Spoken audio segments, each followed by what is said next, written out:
Installing a VPN on your router protects all devices connected to your home network. Here's a step-by-step guide to set it up. Choose a VPN-compatible router. Ensure your router supports VPN client mode.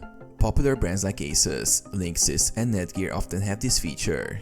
If your router isn't compatible, you may need custom firmware like DDWRT or OpenWRT. Select a VPN provider. Sign up for a reputable VPN service that supports router installation. Check the link in the description for a promotional offer. Download the VPN's router configuration files. Access router settings. Connect your device to the router. Open a browser and enter your router's IP address. Log in with your admin credentials. Configure the VPN. Navigate to the VPN or OpenVPN section in the settings. Upload the VPN configuration file from your provider. Enter your VPN username and password. Save and apply the changes. Verify the connection. Restart your router and check if the VPN is working by visiting whatismyipaddress.com to confirm your IP address has changed.